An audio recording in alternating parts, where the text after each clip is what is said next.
let's listen to a practice interview that young facilitator Jason Reynolds recorded with a fellow facilitator early in his tenure at StoryCorps.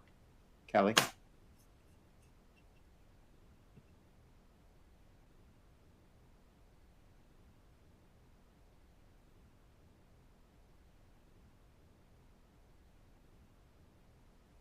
My mom, she's definitely my angel. Yeah. I have fond memories of being a child, and the first thing she told me to say was, I can do anything.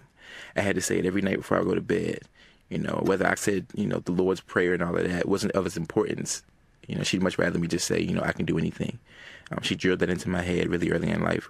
So when I was going through my confusing years of high school, and I was ripping and running and I was cutting up and acting a fool, I think she always knew he'll come back. And so looking back on it, it's like, wow, I may have been one of the luckiest guys to have a mother who was so open-minded. She never told me to hold in my words, or she never, if I had a problem with something, she'd like, express it. Never mute yourself. After StoryCorps, do you have an idea of where you want to go next? I want to be a writer, and that's my ultimate goal, man. I want to shock the world. That's my ultimate goal. But in order for that to happen, I gotta live. And through StoryCorps, this is a way of, seeing the life. Constant inspiration. I really believe that every person walking this earth has a story. Everybody has a story that could change the outlook of life for somebody else.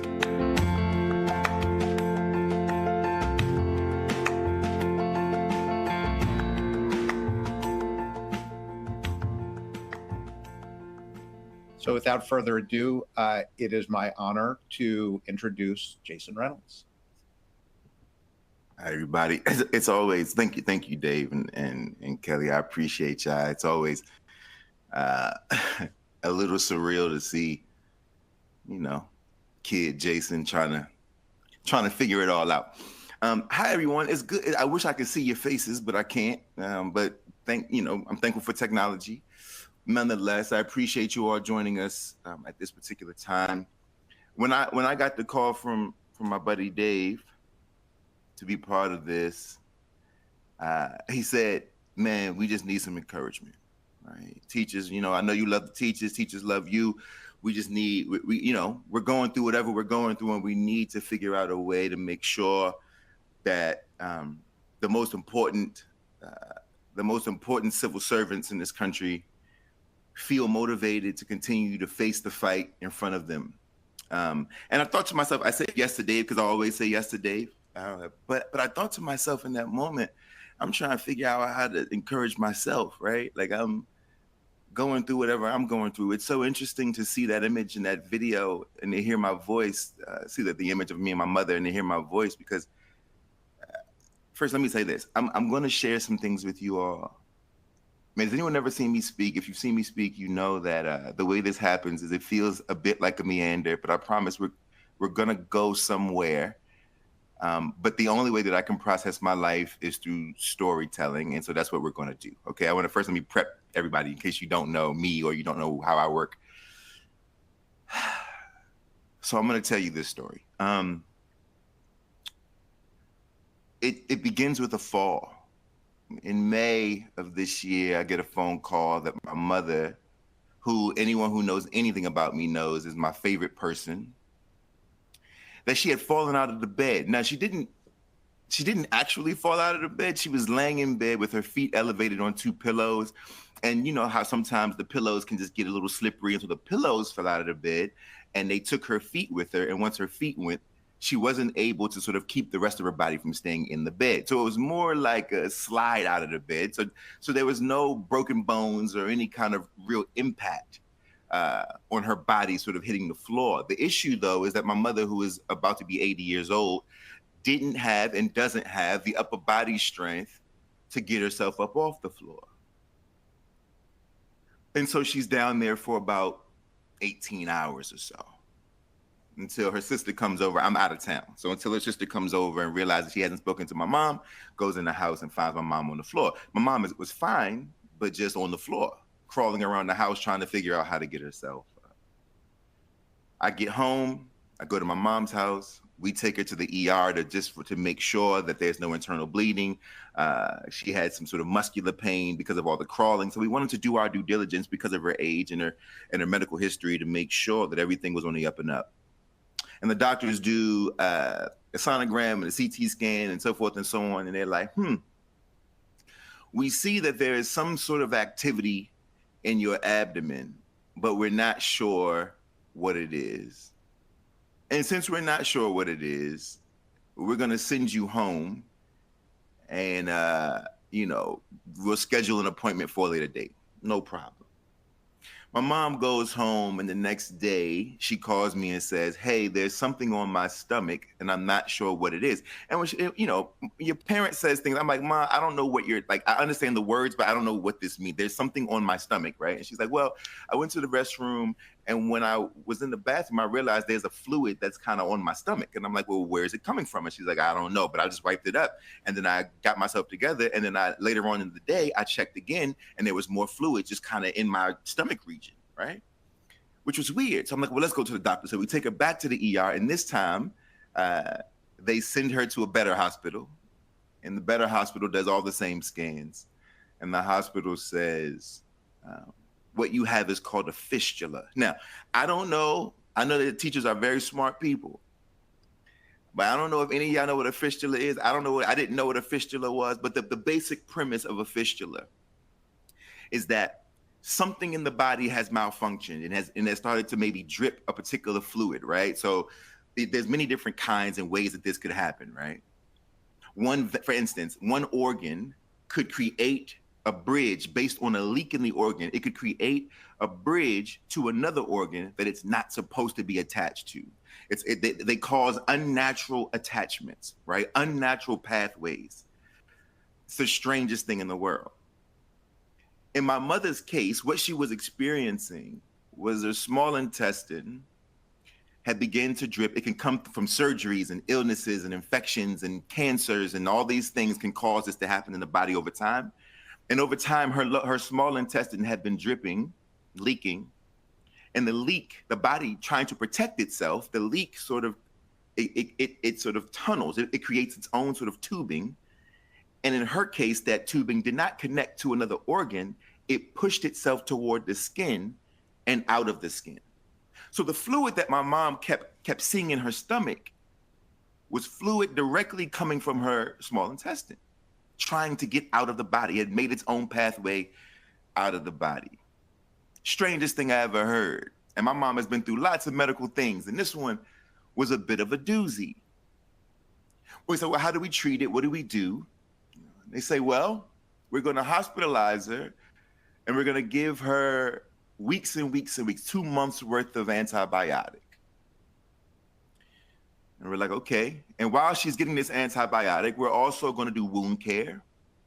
We're going to make sure that the fistula doesn't get worse. We're going to make sure that it doesn't reroute itself to any other place in her body. We're going to make sure that she's comfortable, clean. Because of what is coming out of the body, we have to make sure that we stay on top of it because it is poisonous, right? It's a part of her biosystem. And so the family is, of course, rocked by this. I'm rocked by this. My mom is rocked by this. But we're also the kind of family that's like, look, is it going to kill her? Right? That's the kind of people we are. We're very sort of like, listen, major organs, are all of them okay? They're all fine. Does she have any tumors in her body? No tumors, sir. Is this going to be to her detriment? Is this going to be the thing? And they're like, no. Well, then as far as I'm concerned, this is pretty good news, right? The unfortunate part, though, was that she had to be in the hospital at this age for all this time. And so she's in the hospital for the first 2 months. They're giving her antibiotics. And after that, they realize that there's still more work to do. There's still more sort of antibiotic to give. And so instead of them keeping her in the hospital, they say now, because of manpower and politics and healthcare, we now have to send you to a rehabilitation center where you will spend the next 3 months getting the same treatment until we can get this thing under control. Now, at this point, my mom is, of course, really frustrated, but I'm sort of like, look, we got to do whatever we got to do to get you back home. So let's do it. So we take her to the best rehabilitation center that I can find. We get her all checked in, and we start this process. Every day I show up. Every single day I show up. with better food than what they're serving, because my mom is very persnickety and doesn't like to eat everybody's food. She complained the first week about the food not having enough salt, not having enough sugar, the coffee's burnt. They keep giving me powdered eggs, right? And I kept trying to explain to her that this was not a restaurant, right? This was a nursing home and a rehabilitation center. Her roommates were all very unkind, but you know, they're in there sick too, and that was unfortunate.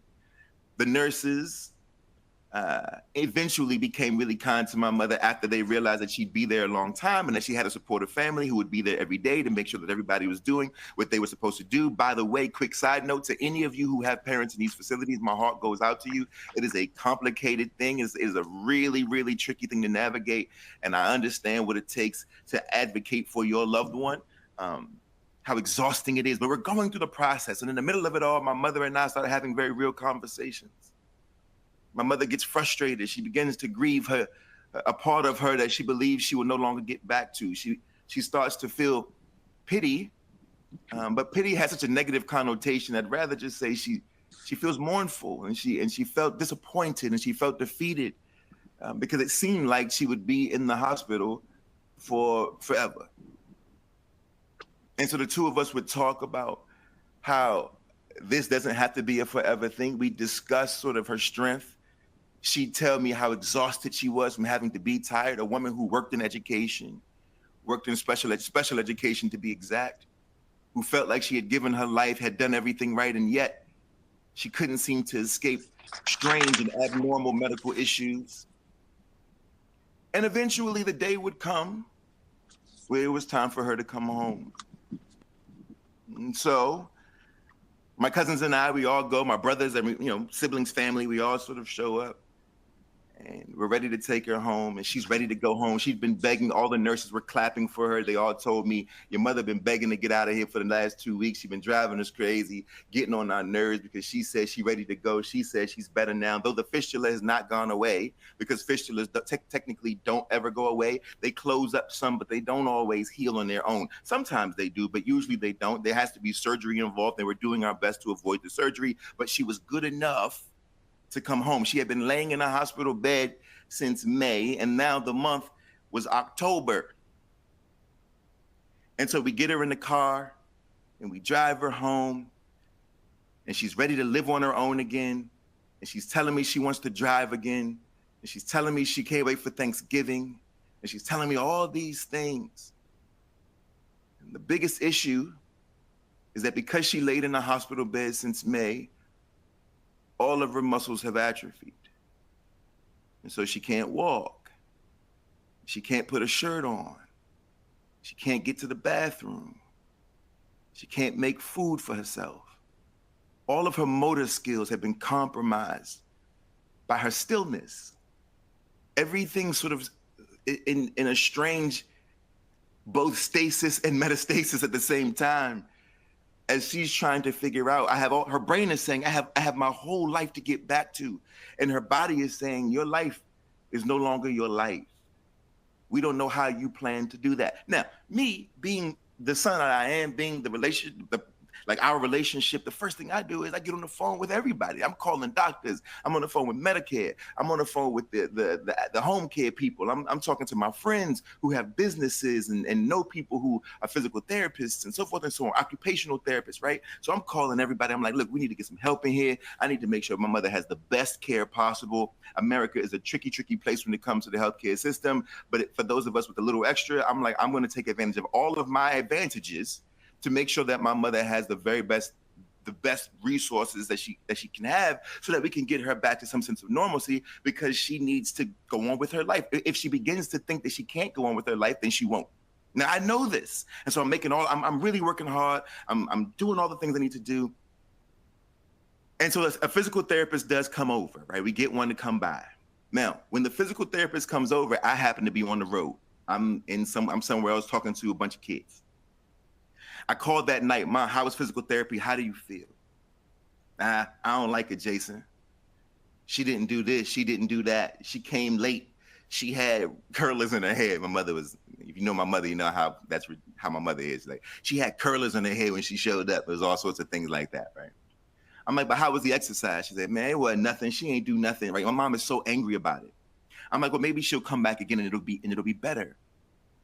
She comes by a second time. I'm still not there, right? I'm somewhere else now. I'm popping in and out of town, and I just so happen to be missing every appointment. I call my mother later. Mom, how was therapy? Man, Jason, I need you to get rid of her, fire her, and find me somebody else now. And I say, okay. Last week, and this is all very true. I'm trying to process my life and your life, by the way. This is for all of us, but I'm working it out as I'm going through this. That last week, I'm sitting in my mom's house. We're hanging out, and she's sad. Every sort of 2 hours, there are crying spells. We're having a conversation around her dependence and her independence. And I ask her if she thinks that because of her life, because of the way she was raised, a Southern Black woman from South Carolina, born in 1945, 1955, moves to Washington, D.C. 1960, takes her first job in the mailroom and works that job until she's 50 years old, retires, and then goes into the school and works in special ed. Raised kids on her own, first person to graduate from college in our family, first person to buy a house in our family, and moved everybody in so that they can then make enough money to buy their own houses, right? We're talking about the catalyst for all upward mobility in our family, the person who felt like her parents didn't love her because she was the one who was always expected to be great, the middle child. Oldest baby needed to feel special for being the eldest, the leader of the group. Youngest baby needed to feel special for being the baby. But that middle girl, so her mother told her, that middle girl they were never concerned about, not realizing my mother needed to hear, I love you, I got you, I will protect you, I will help you. But it was never the case in her life. Siblings who did the same thing to her, nieces, nephews. She raised everybody's kids and us and all of my friends. And I'm asking her, do you think at some point there comes a time where you become dependent on your independence?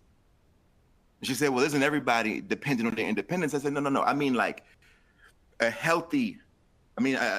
unhealthy dependence on your independence. Do you think that you are allergic to assistance? And that the mere notion that you might need a little help, that in this particular juncture of your life, things are changing and you may need a helping hand, but to you, that sounds like both of your hands are being cut off. And so we're talking, and she says, yeah, I think so. And I said, why is that? She said, well, son, I've always felt it was more important for me to feel useful than to feel loved. And I'm sitting there and I'm recording it all on my cell phone because I record everything that she says to me. And for a second, my heart breaks for her. And then we hear a car pull up in front of the house. Now, my mom sits in this room where it's a big window because my mom is the nosiest person in the neighborhood. And so she sits here all day long, and she does sit all day long, and she stares out this window. And I should give you some backstory. When I say all day, I mean this old lady gets up, gets out of the bed, and comes to the next room over and sits in this room in a lazy boy with a television and watches politics the whole day. Right, this is her thing, right? She watched all the campaigning. She watches every pundit. She watched election night. This is her, like, she just locks into politics. I mean, she goes back and forth from all the different channels. She's got her favorites. I just left her house a moment ago. I told her I don't want to see Velshi right now. But we had to watch Velshi. We got to, it's like a whole, this is it's just locked into the American political system, locked into the cultural context and the cultural landscape at any given moment, let alone this one, right? But my mom is zeroed into her. This is the greatest and most devastating show on TV. This is both a comedy and a horror and a drama, right? But she can't turn away. And so the car pulls up and I say, who is that? And my mother rolls her eyes and says, oh, I forgot to tell you that physical therapist is coming today. And I'm like, oh, great. I get to talk to her. And if I'm going to fire her, at least I had enough respect for her to fire her to her face, right? If we're going to have a parting discussion, at least it's to her face, right? Everybody deserves, that I can look her in the eye and say what it is that we're looking for in this particular moment and thank her for her service. And we can move on and I can figure out something else for you. My mother's like, Thank God. Can't wait. Right. So I open the door. I meet the lady at the door. Her name is Charmaine. I see Charmaine and I say, Charmaine, we haven't met. I have been out of town. My name is Jason. I'm Isabel's son.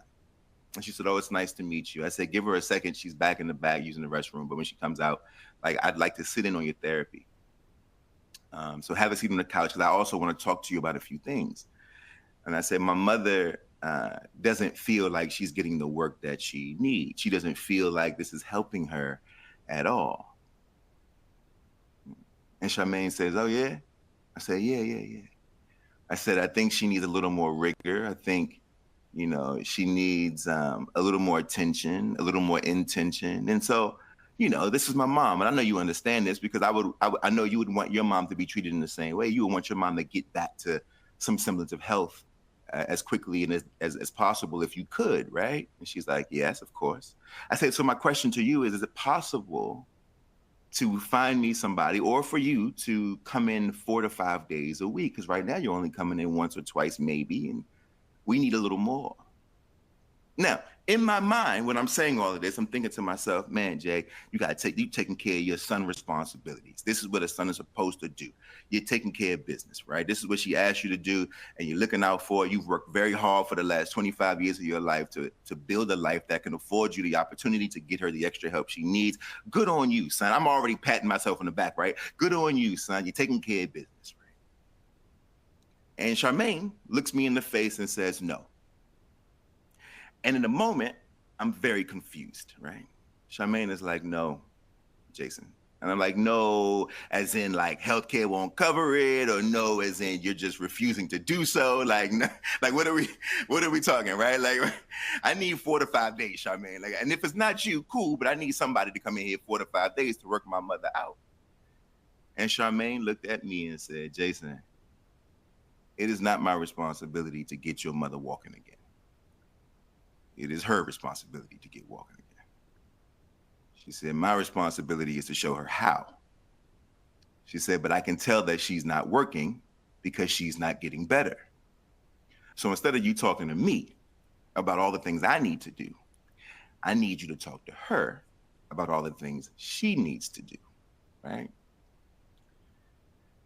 I'm not offended. A little confused because according to my mother, this lady's not doing anything. So we go back into the room and I watch them go through the regimen for physical therapy.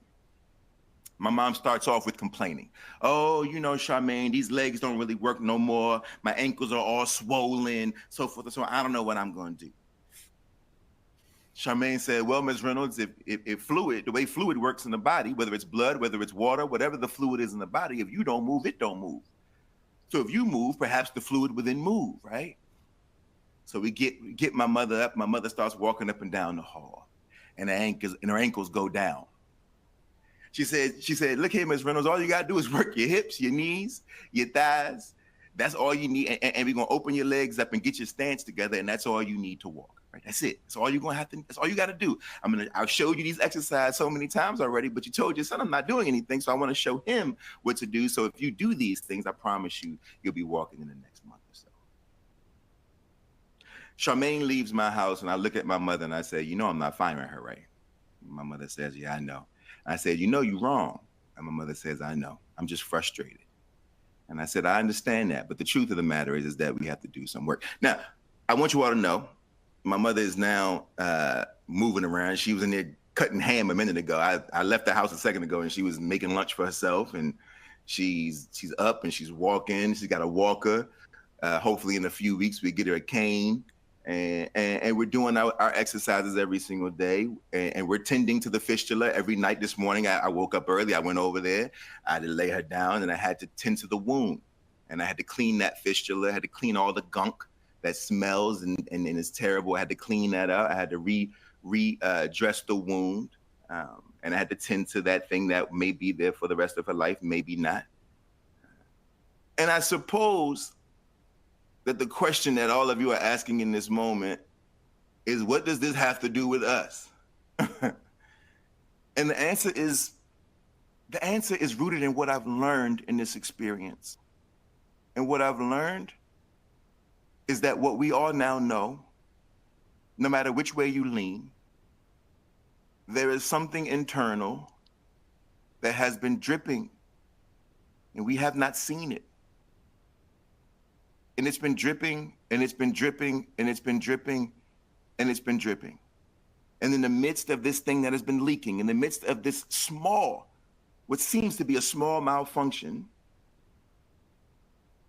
it has become a kind of poison that has created its own pathway and now has come to the surface.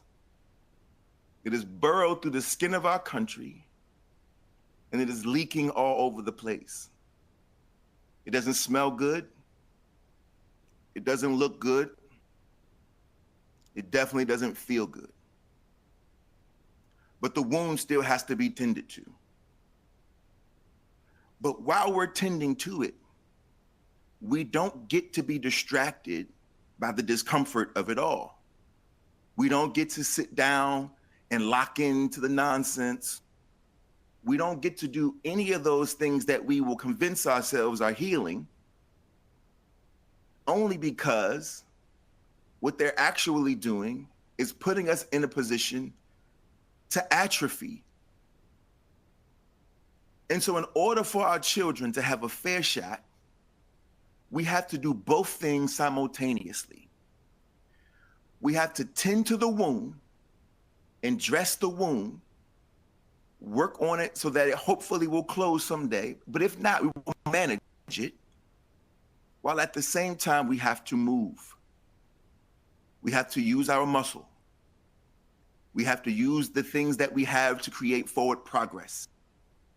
We have to use the things that we have that create autonomy, independence, change.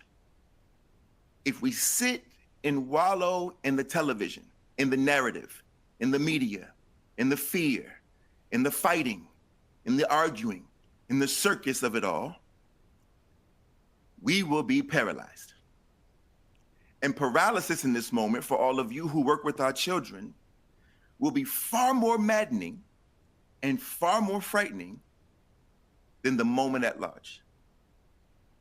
And so I want to close, and I've been thinking about this all morning. The wound is there. We did not see it coming.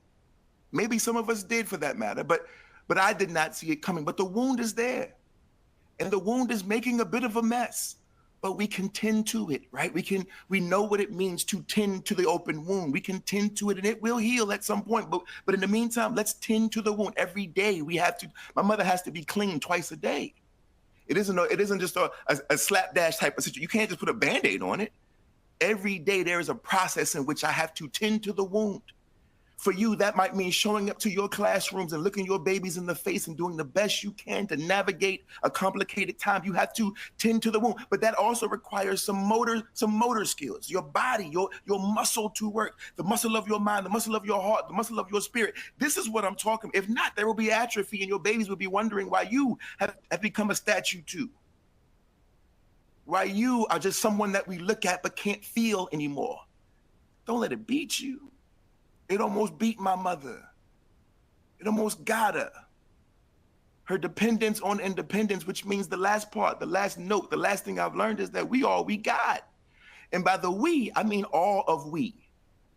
Human beings have no other person to lean on but another human being. It's us. We're here together, all of us. So lean on your people. Reach out for assistance, for help. Do the same for the children in your classroom. Do the same for your family members, by the way. Also, give it to yourself, right? Give yourself moments to impart some health and some help into your own lives. And I do believe that we will be okay. Now, I'm going to ask Dave to come back on to talk about the great Thanksgiving listen, because I do believe that what I just said, though is all about me and is all about us, I think the one of the roots of it, one of the cornerstones of all of it will always be our ability to listen, our ability to tell our stories, our ability to control our narratives, and our ability to celebrate each other, even in trying times by doing so. I appreciate y'all. Thank you very much.